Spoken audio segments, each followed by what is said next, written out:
ما عندكيش يا حاج اي حاجه حلوه ناكلها كده بعد الاكل؟ ما جبتش ليه يا ابني وانت جاي؟ ما انا قلت عندك ياما. خد يا ابني 200 جنيه همت. اه هات خوخ وهات عنب وهات بطيخه وهات كيلو تفاح.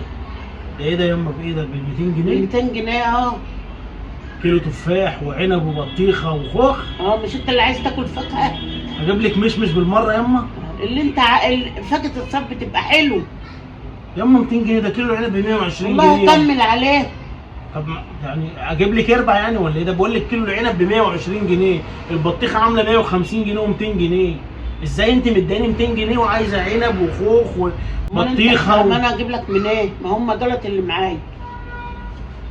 هو انت يا واد عايز تاكل وتحل على قفايا؟ ياما ال 200 جنيه دي مش هتجيب حاجه ياما. يا عم ما انا قلت لك حط من معاك. لا لو من كل نوع كيلو. يعني انت لازم كل الاصناف ده اجيبها لك؟ امال ايه؟ لا بص ياما، خد ال 200 جنيه بتاعتك امسكي.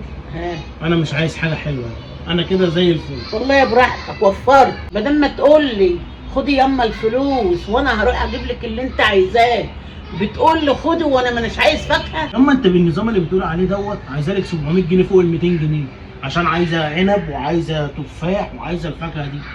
انت فاكره زي زمان ياما 200 جنيه هتجيب الفاكهه دي كلها؟ خلاص يا عم ما تجيبش. انت في بيتك تلاقيك بتجيب كل حاجه، ولا بتحاسب ولا بتقول ايه انا جايب بكذا ولا بكذا.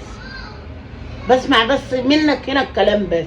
اهو تدي برضه فلوس بالمعقول ياما. طيب هم ال 200 جنيه وحشين؟ هات اللي على قدنا. ده يا دوب يجيبوا بطيخه.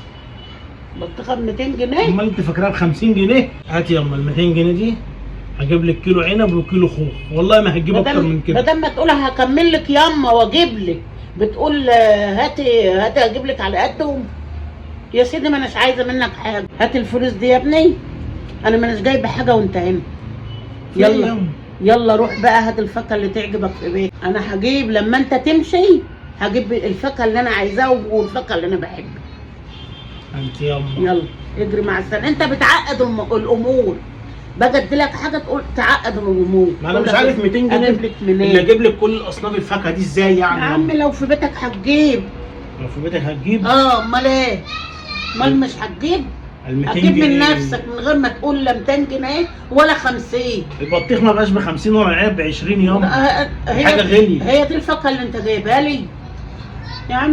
يا عم روح اجري مع السلامه.